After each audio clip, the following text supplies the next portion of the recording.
Wow. Okay, so you definitely weren't exaggerating about diving into forbidden history, huh? This is this is amazing. You've given us so much to unpack here about anomalies that could completely rewrite history as we know it. Right. We've got ancient maps showing continents charted long before anyone supposedly even knew they existed, artifacts that just scream advanced technology way before their time, I mean. Yeah. Let's just say I have a feeling this deep dive is going to be a wild one. It is. It's going to be exciting for sure. There's just something about hidden history that really captures people's imaginations, you know? Yeah. This drive to uncover lost knowledge, those mysteries, to challenge what we think we know about the past. It's very human, I think. For sure. And even if not every anomaly we're going to be looking at actually, rewrites history books, just the act of investigating, just thinking about these possibilities, really, it broadens your perspective, I think, and that can lead to some really unexpected discoveries. Yeah, no, absolutely. And speaking of discoveries, let's talk about these maps. The Piri Reis map, this thing was made in 1513. It's amazing. It's not just that it shows the Americas incredibly accurately, it shows Antarctica, like centuries before we supposedly discovered it. How is that even possible? It really makes you wonder. I mean, the level of detail on that map, the Piri Reis map, it's unbelievable, especially for its time. Antarctica's coastline, it's surprisingly accurate, indicating knowledge that really shouldn't have existed back then. And what's even more wild is that Piri Reis himself, he claimed that he based his map on older sources, like way older sources, some going all the way back to like Alexander the Great. Wow. So then you start to think, what kind of seafaring and map-making skills did these earlier civilizations really have? That's the question. Yeah. And it's not just the one map either. We've got yeah. the Rosselli map from 1508, again, Antarctica, super detailed. And then there's the Mercator map from 1538. That one's famous for being incredibly accurate. And it supposedly used longitude calculations that weren't figured out until centuries later. It's like finding a smartphone in, I don't know, a medieval castle. Right. It's like, whoa, how did this get here? Yeah, the Mercator map is especially interesting because it really seems to imply that they understood celestial navigation, that they knew the Earth was a sphere. Yeah. And we don't usually associate those ideas with that time period. Some people even think that maybe, just maybe, map makers back then, they had access to some kind of ancient knowledge that had been like passed down through generations, secret knowledge that helped them create those maps. It really begs the question, what else is out there, right? Yeah. Buried under everything we think we know about the past. And if these maps are any indication, we might be talking civilizations way more advanced than we give them credit for. Definitely possible. And it starts to make even more sense when you consider those out-of-place artifacts that you found in your research. Yeah. These are objects that they don't fit with our timeline of how technology developed. They're just too advanced for their time. They really are. Yeah. Okay, let's dig into those because now we're talking about more than just maps. Yeah. This is, how did they even make that territory? Like the Pumapunka stones. Massive stone slabs, incredibly intricate carvings, holes drilled perfectly. You know, they look like they were made with modern tools, but they're thousands of years old. I know. The Pumapunka, it's mind-blowing, really. It is. The precision, the complexity. It's like even today, to create something like that, you would need like diamond tip tools, serious engineering, the whole works. Right. And supposedly this was made by a civilization that didn't have, advanced metalworking. It's that disconnect that, how is this even possible feeling that makes forbidden history so fascinating? It's true. It really is like finding a microchip inside a dinosaur bone or something. And it's not just Pumapunka. We've got the Nazca lines in Peru, too. These are massive geoglyphs etched into the desert. They're so big you can really only see them from the air. Yeah. Who are they making those for? Right. They're incredible, the Nazca lines, the sheer scale of them, those designs. It's amazing. It makes you wonder about the planning, the resources that went into creating them. Some people think that maybe they were like astronomical markers, aligned with the stars and the solstices. Others think maybe they were used in rituals, ceremonies, something like that, maybe meant to be seen by gods looking down from above. And speaking of seeing things from above, the source you sent also mentioned this ancient Indian text called the Vaimanaka Shastra. And it describes these flying machines, they call them Vimanas, in incredible detail. It reads more like a technical manual than some ancient myth. It does. And you see this a lot with ancient texts, that there are these descriptions of what seem like really advanced technologies, usually attributed to gods or beings from the sky. Right.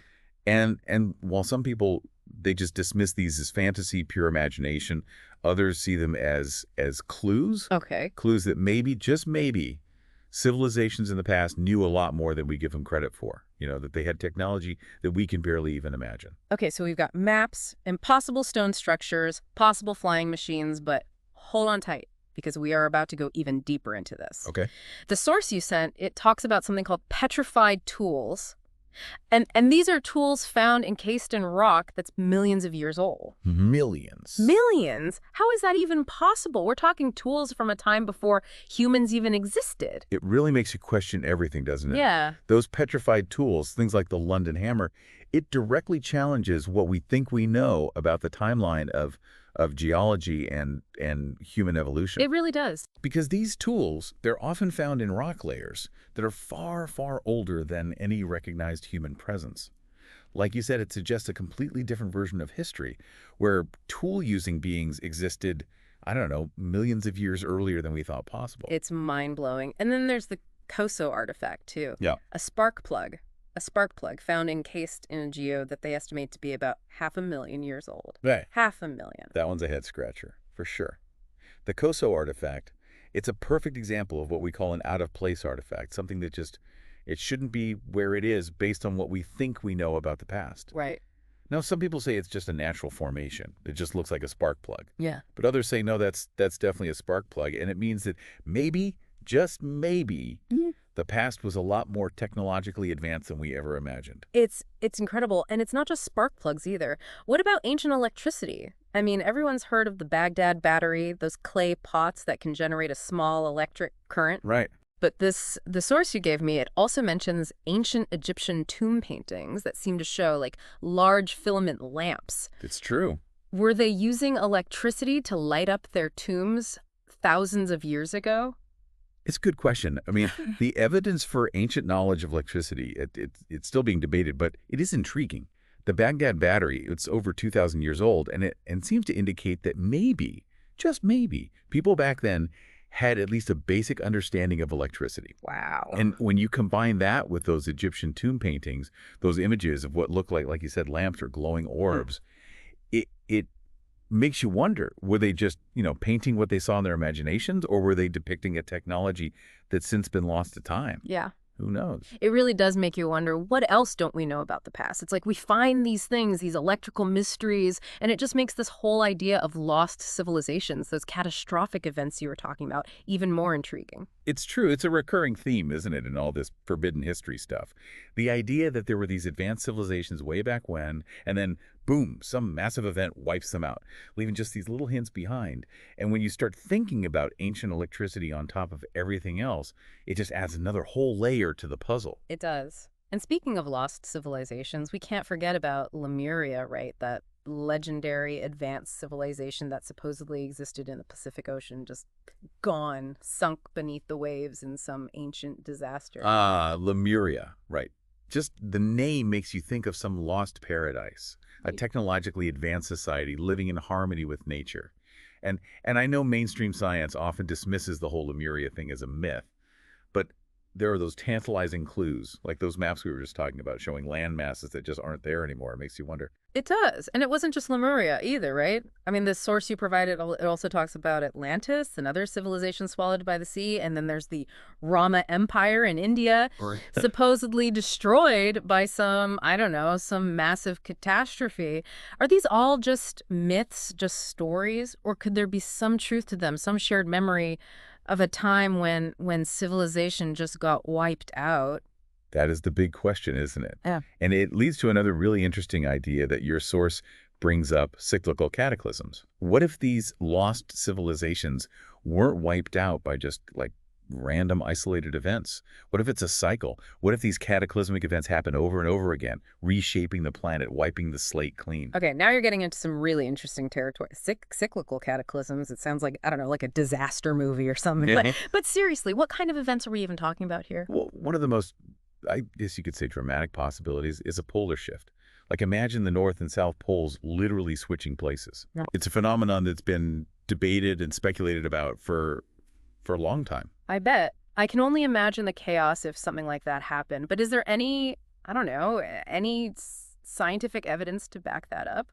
Or is it all just speculation? Well, it might seem kind of crazy, like something out of science fiction, but there is some geological evidence that suggests that, yeah, polar shifts, they might have happened in the Earth's very distant past.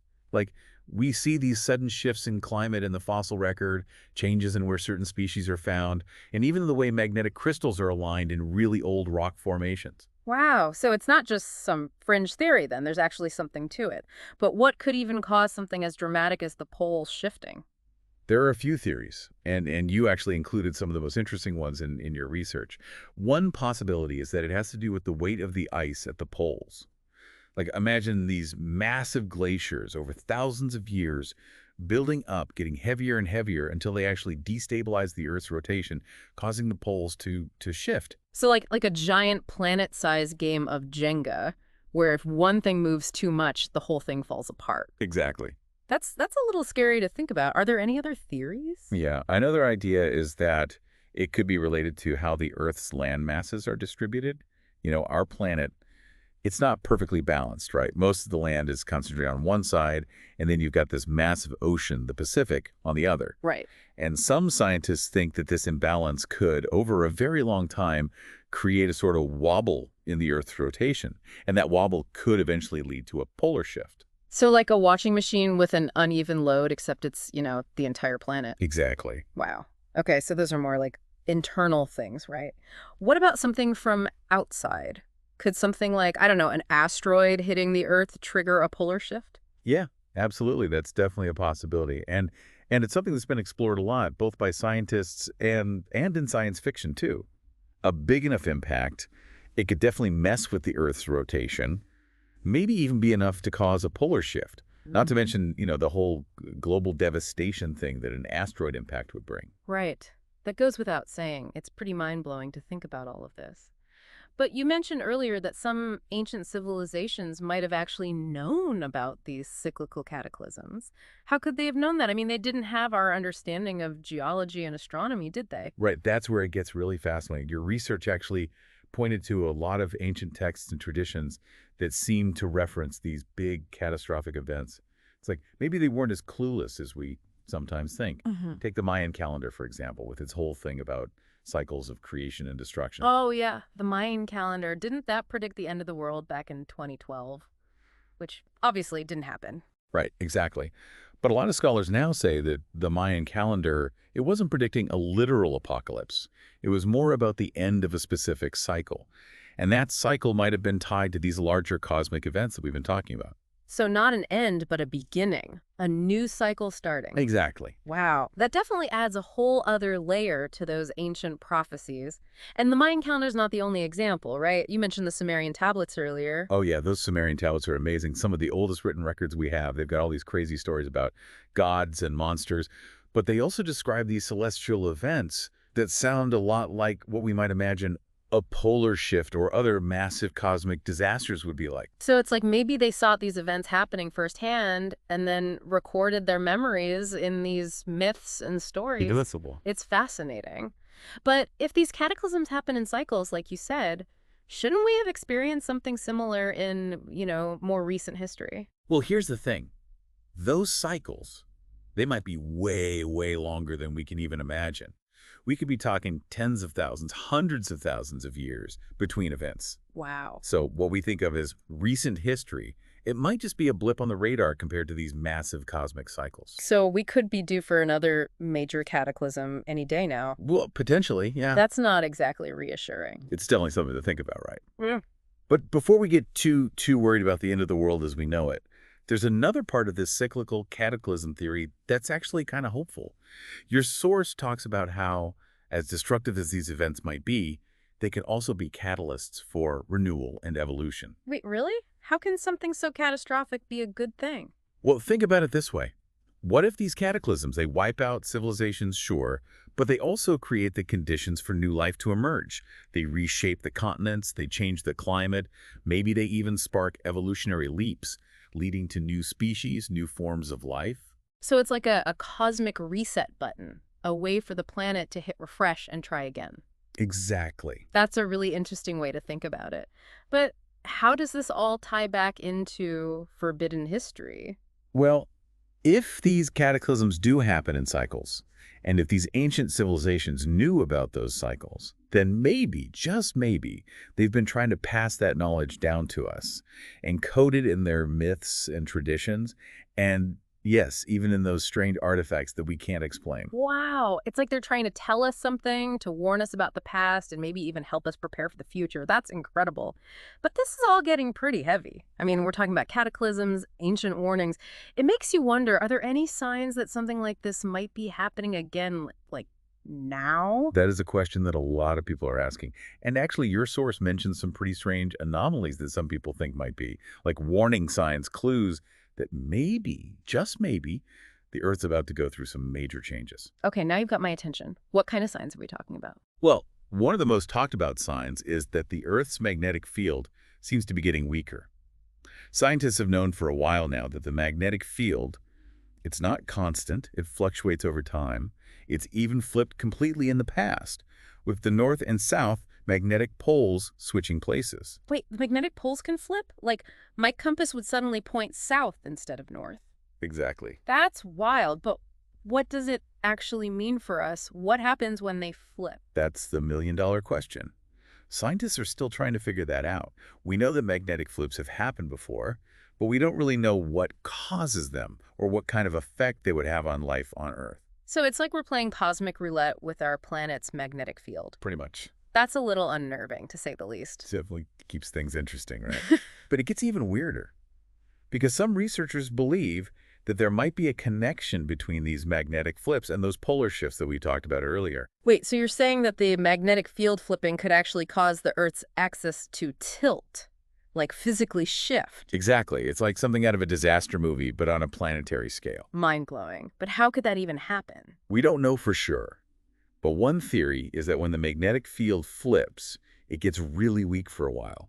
And that could allow other forces, like solar flares from the sun or even the gravity of other planets, to have a bigger influence on Earth's rotation. So it's like our planet's shield is down, and we're vulnerable to all sorts of crazy cosmic stuff that we barely even understand. But is there any evidence that the magnetic field is actually weakening now? Or is this all just theoretical?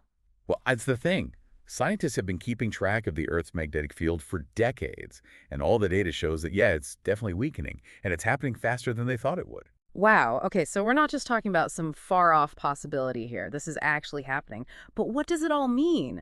Are we really on the verge of a major magnetic flip? Could that lead to a polar shift and all those crazy consequences? It's impossible to say for sure, but it's definitely a possibility that we can't just ignore. And it's that uncertainty, that sense of what if, that makes forbidden history so captivating. It definitely makes you realize that we're not as in control as we think we are, right? We're just along for the ride on this planet with a history way more chaotic and mysterious than we can even imagine. Yeah. But before we go too far down this rabbit hole of existential dread, let's switch gears for a bit and talk about some of the, shall we say, stranger things that you found in your research. Because if we're going to dive into forbidden history, we might as well embrace the truly bizarre. I agree. Your source definitely didn't shy away from the weird and unexplained. And sometimes it's those really out there stories that have the most interesting clues. Okay, hit me with it. What kind of mysteries are we talking about? Well, how about this? The castles of glass. Castles of glass. Now you're just messing with me. Nope, it's in there. Imagine this. Vast stretches of desert, but instead of sand, it's glass.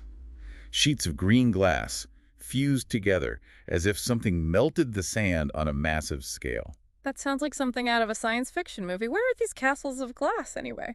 They're in different places around the world, actually. Some Yeah. of the most well-known ones are in the Libyan desert, the Sahara, and even parts of the southwestern U.S. Wow, really? That's incredible. But what could even do that? Melt sand into glass? That takes an insane amount of heat. That's exactly what makes the castles of glass so mysterious. The usual explanations, like volcanoes or meteor impacts, they don't always add up. The way the glass is spread out, the stuff it's made of, it often points to something else, something we can't quite explain. Okay, now you got me hooked. What else could it be? What could create that much heat? Well, one theory, and it's a pretty controversial one, is that these castles of glass are evidence of ancient nuclear explosions. Whoa, hold on. Ancient nukes. You're kidding, right? I know, it sounds crazy. But remember those Sumerian tablets we talked about? The ones with the stories about wars between gods with super advanced weapons? Well, some people think those stories might be more than just myths. They think they might be evidence of ancient civilizations with technology that was far ahead of its time, maybe even weapons of mass destruction. It's a chilling thought. But then again, if ancient civilizations really did have things like electricity and flying machines like we were talking about earlier, is it so crazy to think that they might have developed even more advanced weapons too? Exactly. That's the question, isn't it? And the castles of glass, they fuel the debate even more because they're so mysterious. And they really do look a lot like places where nuclear bombs have been tested. It's both fascinating and terrifying to think about, but those castles of glass aren't the only things that hint at the possibility of ancient nukes, are they? You're right. Your source also mentioned something called the radioactive skeletons of India. Radioactive skeletons. Okay, now that sounds like something straight out of an Indiana Jones movie. Tell me more. What are they? So basically, archaeologists have found these skeletons in India, specifically in the Indus Valley. And these skeletons, they have really high levels of radiation in them. Really high? Like how high are we talking? High enough that it's way beyond what you'd expect from normal background radiation. In some cases, it's almost as high as the levels you'd find near modern nuclear test sites. Well, okay, that's definitely not normal. But how is that even possible? What would make ancient skeletons radioactive? That's the million-dollar question, and it's one that has scientists stumped. Some people say, oh, it must be natural. Maybe there are some radioactive minerals in the ground there. Okay. But others say, no, the types of radiation they're finding, the way the skeletons are laid out, it all points to something more deliberate, more unnatural. So they're saying that maybe these ancient people were exposed to some kind of nuclear event, maybe even a war fought with ancient nukes. It's a theory, and it's definitely controversial, but the evidence is pretty hard to ignore, even if it's open to interpretation. It really makes you think, what if we don't know even half of what there is to know about the past, especially when it comes to technology? It's both humbling and terrifying at the same time. But if ancient civilizations did have this technology, this kind of power, the big question is, what happened to them? And even more importantly, could the same thing happen to us? That's what forbidden history is all about, right? By digging into these mysteries, by looking at these echoes of the past, we're not just uncovering lost knowledge, we're also facing some really uncomfortable truths about ourselves and what we're capable of, especially when it comes to technology. It's a good point. It's a reminder that history can repeat itself, even if we don't want it to. But before we go too far down that road, let's shift gears a bit and talk about something else that really caught my eye in your research. The idea that ancient civilizations might have known a lot more than we give them credit for. Not just about things here on Earth, but about the stars and the cosmos as well. Ah, yes. The cosmic connection. Now we're getting into some really mind-bending territory. Your source had some really intriguing stuff about ancient civilizations and their understanding of the stars, even hinting at the possibility that extraterrestrial beings might have played a role in our planet's history. Okay, now that's what I'm talking about. Ancient astronauts, cosmic mysteries. Lost technology gifted to us by beings from other worlds. Let's do this. All right, let's dive in. It really is amazing how often these forbidden history, these little threads, they always seem to lead back to the stars, you know. We were just talking about asteroids maybe causing these big cataclysmic events, but your research goes even further than that. Right. It suggests that ancient civilizations, they might have understood how the stars and planets moved, how the whole cosmos worked in ways that we're only just starting to rediscover now. That's just wild to think about. I mean, it's one thing for an ancient civilization to figure out farming or building, but to actually understand these celestial objects, their movements, that's next level. What kind of evidence is even out there? Like, did they leave behind star charts? Did they carve telescopes out of rocks? Well, no, we haven't exactly found any ancient observatories with giant lenses or anything. But what we do have are their myths, their monuments, even the way they align their buildings with the stars. It all points to a pretty amazing understanding of the cosmos. Take Stonehenge, for example. Oh, right. Stonehenge with those giant stones all lined up with the solstices and equinoxes. Exactly. Stonehenge is a perfect example. But it's not the only one. The pyramids of Egypt, the temples at Angkor Wat, all over the world we see these ancient structures that are aligned with the stars and planets in these really precise ways. It makes you think. They weren't just looking up and saying, oh, pretty lights. They were incorporating that knowledge into their buildings, their rituals, maybe even how they understood time itself. It's like they saw themselves as a part of this bigger cosmic dance, their lives totally in sync with the movements of the heavens. So cool, but I'm curious, how does this tie back into forbidden history? Is there something about this ancient stargazing that goes against what we think we know about the past? Here's the thing. A lot of ancient cultures, the Maya, the Egyptians, the Sumerians, they didn't just see these celestial events as like neutral things happening in the sky. They saw them as omens, warnings, signs of things to come here on Earth. So, like, they believed that what happened up in space could directly affect life down here. It's like a cosmic connection, but on a whole other level. Exactly. And that's where we get into this idea of cyclical cataclysms again. Maybe these ancient civilizations, through their observations, they knew about these celestial events that could cause massive disasters on Earth. Okay, so we're back to those potential planet-altering events. Are you saying these ancient cultures could actually predict these disasters, maybe even prepare for them by watching the skies? It's a theory, for sure, but it's a compelling one, especially when you consider some of the specific things mentioned in ancient texts. Like, your source talks about this idea of a rogue planet, a planet that's not bound to a star, just wandering through space, or maybe a massive comet that swings through our solar system every once in a while. A rogue planet, like a cosmic wrecking ball just flying through space and messing everything up. That sounds like something straight out of Star Wars. Right, it does sound pretty wild, but there's actually some scientific evidence that suggests it could be possible.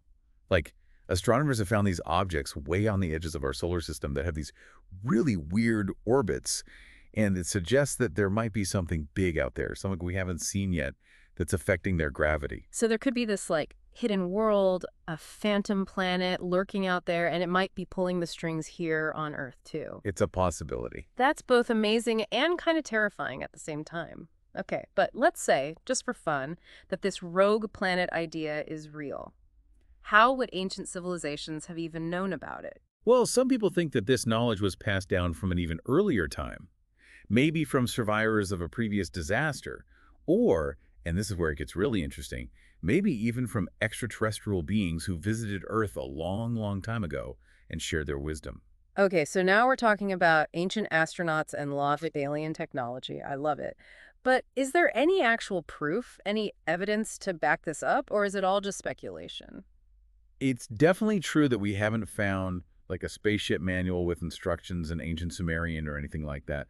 But a lot of people who study forbidden history, they say the proof is all around us. It's in the myths and legends that have been passed down for generations, those artifacts that we can't explain with our current understanding of the past, and even in the way those ancient structures are aligned with the stars. It's like they're trying to tell us something, to share their knowledge, to warn us. But if they were so advanced, why not just come right out and say it? Why all the myths and symbols and hidden messages? That's the big mystery, isn't it? Maybe they wanted to keep the knowledge hidden only for those who knew where to look. Or maybe those cataclysms, the very events they were trying to warn us about, those disasters destroyed so much of their civilization that only these fragments were left behind.